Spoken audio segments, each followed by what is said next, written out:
আসসালামু আলাইকুম, কেমন আছেন সবাই? আশা করি ভালো আছেন। ওয়েব ডিজাইন বাংলা টিউটোরিয়ালের এই পর্বে আপনাদের সবাইকে জানাই শুভেচ্ছা ও স্বাগতম। গত পর্বে আমরা দেখেছিলাম কিভাবে আপনারা ইমেজ ব্যবহার করবেন সিএসএস এর মাধ্যমে ব্যাকগ্রাউন্ড হিসাবে। তো সেটা সম্পর্কে আমরা অবগত হয়েছি এবং কিভাবে ব্যবহার করতে হয় এবং ইমেজের কিছু সিএসএস প্রপার্টিগুলো আমরা দেখেছিলাম।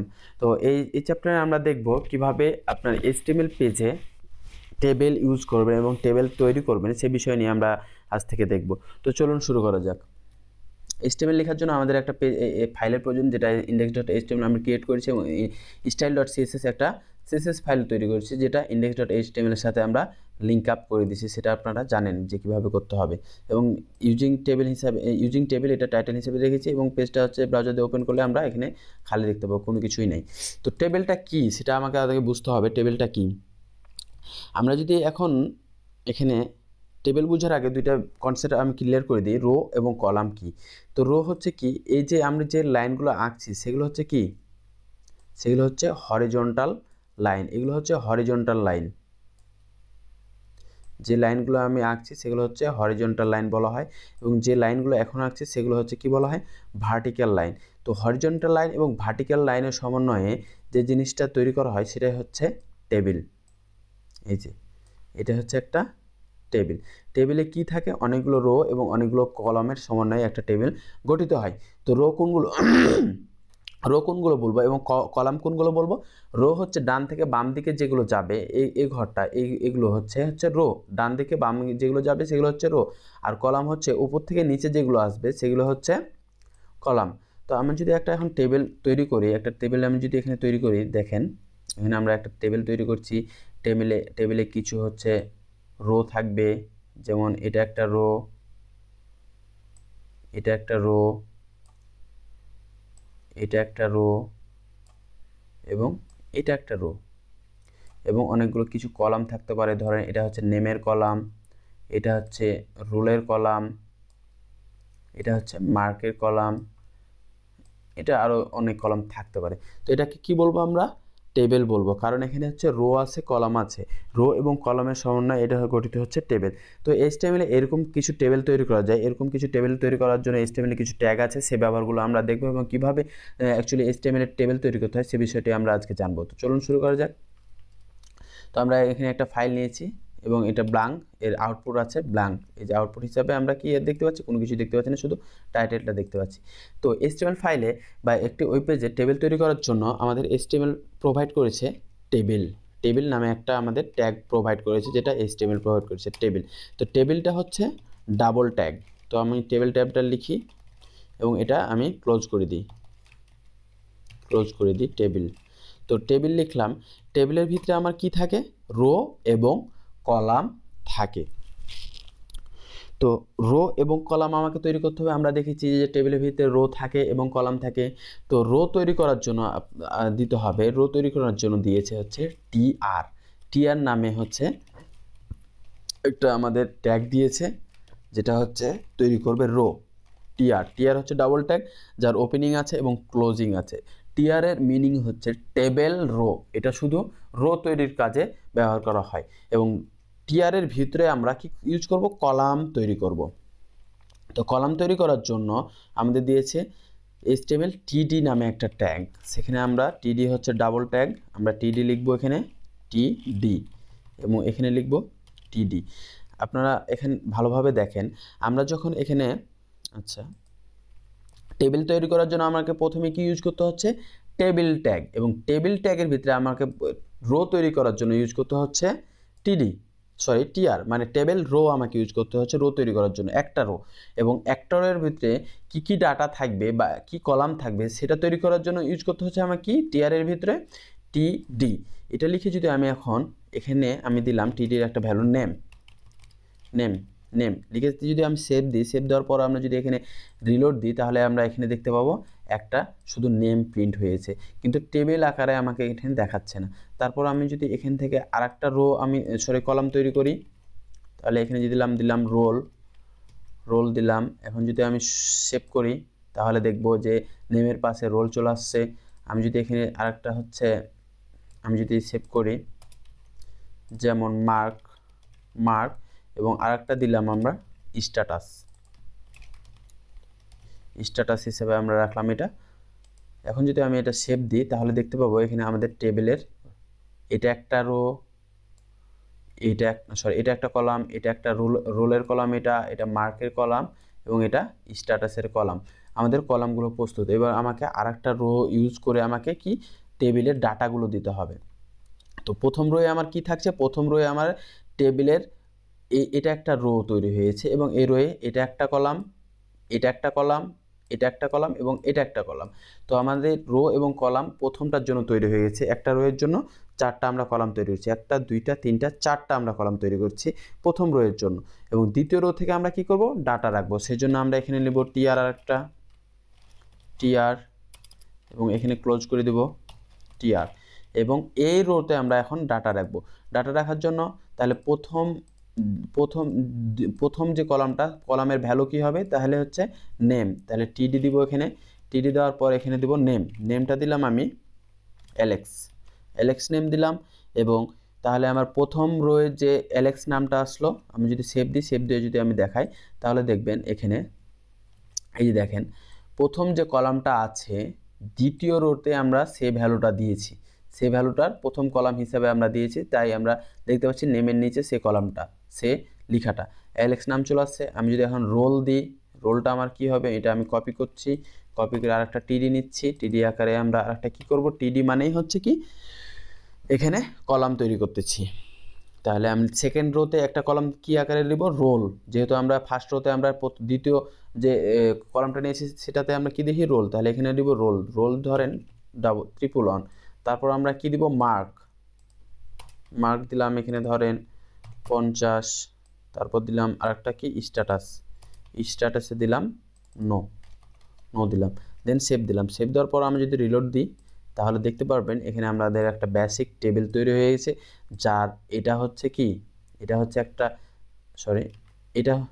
এটা হচ্ছে একটা কলাম, এটা একটা কলাম, এটা একটা কলাম এবং এটা একটা কলাম এবং রো আছে কয়টা, 2টা। এটা একটা রো এবং এটা একটা রো।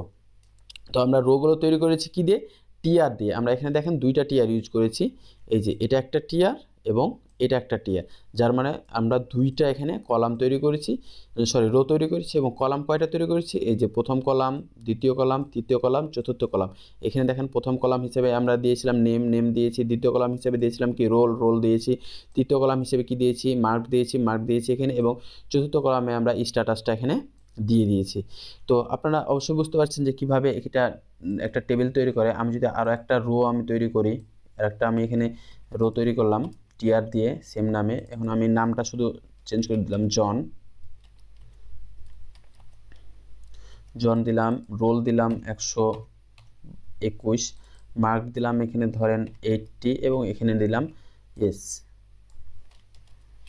YES, দেন সেভ দিলাম। সেভ দেওয়ার পর আমি যদি এখানে রিলোড করি তাহলে আমরা দেখব যে এখানে আর একটা ডাটা রো পেয়ে গেছি এবং রোয়ের যথাযথ স্থানে আমাদের যে ডাটাগুলো থাকার কথা সেই ডাটাগুলো বসে গেছে।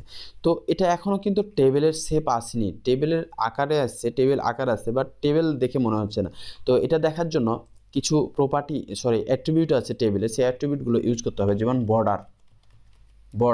বর্ডার অ্যাট্রিবিউটের মাধ্যমে কি করবে, এই যে টেবিলটাতে আমরা এখন দেখে কি মনে হচ্ছে টেবিল, কারণ টেবিলে যদি বর্ডার না থাকে তাহলে তো আমাকে দেখতে মনে হবে না যে টেবিলের আকারে আসছে কিন্তু টেবিল মনে হচ্ছে না। তো সে টেবিল মনে করার জন্য এখানে আমাকে কি ইউজ করতে হবে, বর্ডার যে অ্যাট্রিবিউটটা আছে টেবিলের ভিতরে, সেই বর্ডার অ্যাট্রিবিউটটা আমরা টেবিলে ইউজ করব। সেটা দিলাম 1 পিক্সেল, সেভ দিলাম। সেভ দেওয়া যদি আমি এখানে রিলোড দিই তাহলে এখানে দেখতে পাবেন এই যে দেখেন যে বর্ডার চলে আসছে, চারিদিক দিয়ে একটা বর্ডার চলে আসছে। আমি যদি জুম করি তাহলে দেখতে পাবেন এই যে দেখেন বর্ডারগুলো এখানে সুন্দরভাবে দেখা যাচ্ছে প্রত্যেকটা কলামের জন্য। এটা কি, এটা একটা কলাম, এটা একটা কলাম, এটা একটা কলাম, এটা একটা কলাম এবং এই পুরোটা 4টা কলাম নিয়ে কয়টা, একটা রো, এটা একটা রো, এটা একটা রো এবং এগুলো কি, এগুলো হচ্ছে এক একটা কলাম। তো আশা করি বুঝতে পেরেছেন যে কিভাবে এগুলো মেনটেন করা যায়। আরও কিছু অ্যাট্রিবিউট আছে যেগুলো টেবিলে ইউজ করা হয়, যেমন এখানে হচ্ছে সেল প্যাডিং আছে, সেল প্যাডিংটা ইউজ করা হয়। আমরা যদি সেভ দিই, সেভ দেওয়ার পর আমি যদি এখানে রিলোড দেওয়ার পর এখানে আমি জুম আউট করে দিই, তো সেল প্যাডিং এখন কোনো ভ্যালু দিইনি, আমরা সেল প্যাডিংয়ে দিলাম ধরেন 5 পিক্সেল, 5 পিক্সেল। এখন টেবিলটা দেখেন এই লেখাগুলো ঘেঁষে আছে, টেবিলের ঘেঁষে আছে এই লেখাগুলো, টেবিলে কোনো স্পেস নেই বা প্যাডিং নেই। তো আমরা যদি এখন রিলোড দিই তাহলে দেখবেন যে ফাঁকা হয়েছে, যে দেখেন ফাঁকা হয়েছে, অনেকগুলো গ্যাপ তৈরি হয়েছে, মাঝ বরাবর গ্যাপ তৈরি হয়েছে। আমরা যদি আর একটু বাড়াই তাহলে বুঝতে পারবেন ভালোভাবে। এখানে দিলাম 10 পিক্সেল, সেভ দিলাম। সেভ দেওয়ার পর আমি যদি এটা রিলোড দিই তাহলে এই যে দেখেন টেবিলটা আরও সুন্দর মনে হচ্ছে, আরও মানে এই যে এদিকে গ্যাপ হয়েছে, এদিকে গ্যাপ হয়েছে, এদিকে গ্যাপ হয়েছে এবং এদিকে চারিদিকে, মানে লেখাটা চারিদিকে গ্যাপ তৈরি করতেছে কে? Sell padding. এই অ্যাট্রিবিউটটার মাধ্যমে আমরা কলামের চারিদিকে গ্যাপ তৈরি করতে পারছি। কলামের চারিদিকে গ্যাপ তৈরি করার জন্য কি ইউজ করছি আমরা? Sell padding. তাহলে আমরা টেবিলে দুইটা অ্যাট্রিবিউট ব্যবহার দেখলাম, একটা হচ্ছে বর্ডারের মাধ্যমে আমরা এই বর্ডারগুলো নিয়ে আসছি, এবং কি দেখলাম আরেকটা হচ্ছে সেল প্যাডিংয়ের মাধ্যমে যে কলামগুলো আছে প্রত্যেকটা কলামের মধ্যেকার যে স্পেসটা, সেই স্পেসটা আমরা বাড়াচ্ছি। আরেকটা এখানে অ্যাট্রিবিউট ইউজ করা যায় যেটা হচ্ছে সাইজ। যদি সাইজ দেন, ধরেন আমি এখানে এটা মনে হয় মেবি সাইজ হবে না, তো আমি ট্রাই করে দেখছি কি হয়। সাইজ যদি 500 পিক্সেল দিয়ে কাজ করতেছে না অ্যাকচুয়ালি, তো এটা সাইজ না অ্যাকচুয়ালি উইড হবে। উইড যদি দিয়ে 500 পিক্সেল, সেভ দেওয়ার পর আমি যদি রিলোড দিই দেখবেন যে টেবিলের উইডটা কিন্তু বৃদ্ধি পেয়েছে। টেবিলের উইডটা কি এখানে আগে ছিল ছোট আকারে ছিল, আমি যদি এটা উঠাই নিই, আমি যদি উইড প্রপার্টিটা উঠাই নিই এখান থেকে, কন্ট্রোল এক্স দিয়ে সেভ দিলাম। সেভ দেওয়ার পর আমি যদি এখন রিলোড করি দেখুন টেবিলটা ছোট হয়ে আছে, অনেক ছোট হয়ে আছে। আমি যদি এর উইডটা বাড়াতে চাই, সেখানে যদি আমি সেভ দিই, সেভ দেওয়ার পর আমি যদি এখানে রিফ্রেশ করি তাহলে দেখতে পারবেন উইডটা বেড়ে গেছে। আমি যদি হাইট বাড়াই, এখানে দেবো হাইট প্রপার্টি, হাইট একটা অ্যাট্রিবিউট আছে HEIGST, হাইট ইকুয়াল টু, এখানে দিলাম 500 পিক্সেল, এটাও দিলাম আমি কি 500 পিক্সেল। এখন যদি আমি সেভ দিই তাহলে দেখবেন উপর থেকে নিচে হাইটটা বৃদ্ধি পেয়েছে। আশা করি উইড এবং হাইটের বিষয়গুলো বুঝতে পেরেছেন। আমরা যদি চাই এগুলো হচ্ছে আমরা CSS দিয়েও অ্যাপ্লাই করতে পারি, যেমন এটা আমি কেটে দিচ্ছি এবং CSS আছে, CSS এ যদি আমরা টেবিলকে ধরি, টেবিল এবং উইড এখানে দিই, উইড দিলাম কত পিক্সেল? 500 পিক্সেল উইড দিলাম, এবং হাইট দিলাম এখানে 300 পিক্সেল। সেভ দিলাম। সেভ দেওয়ার পর আমি যদি এটাকে রিলোড দিই দেখবেন 500 বাই 300 পিক্সেলের একটা হচ্ছে কি টেবিল এখানে তৈরি করা হয়ে গেছে। আশা করি বেসিক টেবিলের এই পর্বে আপনারা বুঝতে পেরেছেন যে কীভাবে অ্যাকচুয়ালি টেবিল তৈরি করতে হয় এবং কীভাবে টেবিলগুলোর প্রপার্টিগুলো সেট করতে হয়, উইড হাইট কীভাবে সেট করতে হয়, সেল প্যাডিং কীভাবে দিতে হয়, বর্ডার কীভাবে দিতে হয়। আশা করি এই বিষয়গুলো বুঝতে পেরেছেন। তো আমরা আবার হচ্ছে রিভিউ করে নিচ্ছি। টেবিল তৈরি করার জন্য আমাকে HTML কি প্রোভাইড করেছে? টেবিল নামের ট্যাগের ভিতরে টেবিলে রো তৈরি করার জন্য আমাকে ইউজ করতে হবে TR, মানে টেবিল রো ইউজ করতে হবে, এবং প্রত্যেকটা টেবিলের মধ্যে আমাকে প্রত্যেকটা কলামের জন্য আমাকে TD ইউজ করতে হবে। প্রত্যেকটা কলামের জন্য আমরা যতগুলো কলাম তৈরি করব একটা রোয়ের ভিতরে, প্রত্যেকটা কলামের জন্য আমাকে TD ইউজ করতে হবে, এবং পরের টেবিল থেকে আমরা কি ইউজ করব? এখানে টেবিল ডাটাগুলো ইউজ করব।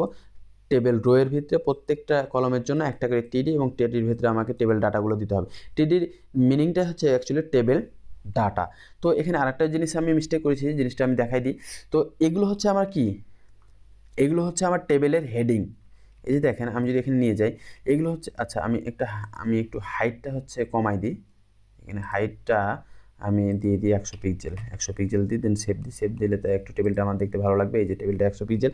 তো আমার হচ্ছে হাইট টেবিলের ডাটা হচ্ছে এগুলো, বাট টেবিলের হচ্ছে হেডিং কোনগুলো? টেবিলের হেডিং হচ্ছে এগুলো, বাট এগুলো হচ্ছে দেখে মনে হয় না টেবিলের হেডিং। তো টেবিলের হেডিং দেওয়ার জন্য HTML আমাদের আরেকটা ট্যাগ প্রোভাইড করেছে, যেগুলো হেডিং, সেগুলোকে যদি আপনি স্পেসিফিকভাবে বলে দিতে চান যেগুলো হেডিং, তার জন্য TH ইউজ করবেন। TH মানে টেবিল হেডিং। যেগুলো হেডিং হবে সেগুলোতে আমরা ইউজ করতে পারবো। TD এর পরিবর্তে TH, মানে এগুলো হচ্ছে টেবিল হেডিং হিসাবে ব্যবহার করা যাবে। তাহলে TH দিয়ে দিলাম, সবগুলোতে আমরা TH দিয়ে দিলাম। এখন যদি আমরা সেভ করি, সেভ করার পর আমরা যদি এখানে রিফ্রেশ করি তাহলে দেখতে পাবেন অনেকটা পরিবর্তন চলে আসছে। সবগুলো কি মাঝামাঝিতে চলে আসছে এবং অনেকটা টেবিল হেডিংয়ের মতো দেখাচ্ছে, মানে বোল্ড দেখাচ্ছে। তো আশা করি বুঝতে পেরেছেন কীভাবে টেবিল হেডিং ইউজ করা হয়। আরও সুন্দর হচ্ছে এখন টেবিল হেডিং ইউজ করার কারণে, এবং টেবিল ডাটাগুলো আমরা এখানে দেখতে পাচ্ছি, টেবিল ডাটাগুলো এখানে আসছে। তো কীভাবে টেবিল হেডিং ইউজ করতে হয় সেটা আমরা দেখলাম। টিএইচ এর মাধ্যমে। তো আমরা এটা একটা বেসিক টেবিল তৈরি করলাম। বেসিক টেবিল কিভাবে তৈরি করতে হয় এটা আমরা দেখলাম। তো আশা করি টেবিল সম্পর্কে আপনাদের যে কনসেপ্টটা আছে কীভাবে HTML এ টেবিল তৈরি করা যাবে সে বিষয়টা সম্পর্কে ক্লিয়ার হলেন। তো ভিডিওটা যদি ভালো লেগে থাকে তাহলে অবশ্যই আপনার বন্ধুদের শেয়ার করবেন এবং আমাদের চ্যানেলটি সাবস্ক্রাইব করতে বলবেন। এই চ্যানেলে এই ধরনের এবং ওয়েব ডিজাইন রিলেটেড বিভিন্ন ধরনের টিউটোরিয়াল আসবে। তারপর আসবে ওয়েব ডিজাইনের সিরিজ শেষ হলে বুটস্ট্র্যাপ আসবে, jQuery আসবে, জাভাস্ক্রিপ্ট আসবে এবং PHP নিয়ে আমরা তো শিখবই। PHP শিখবো, PHP লারাভেল শিখবো, অনেক কিছু এখানে টিউটোরিয়াল আসতে যাচ্ছে। একে একে কোর্সগুলো রিলিজ হবে এবং সম্পূর্ণ ফ্রি। তো আপনারা আপনাদের বন্ধুদের এই বিষয়ে অবগত করতে পারেন, এই চ্যানেলটার বিষয়ে। তো যদি ভিডিওগুলো ভালো লেগে থাকে তো লাইক কমেন্ট তো করবেন। তো ভিডিও টেবিলের এই বেসিক টেবিলের এই পর্বে আজকে এই পর্যন্তই আমি রাখতেছি। আগামী পর্বে আমন্ত্রণ জানিয়ে এখানে বিদায় নিচ্ছি।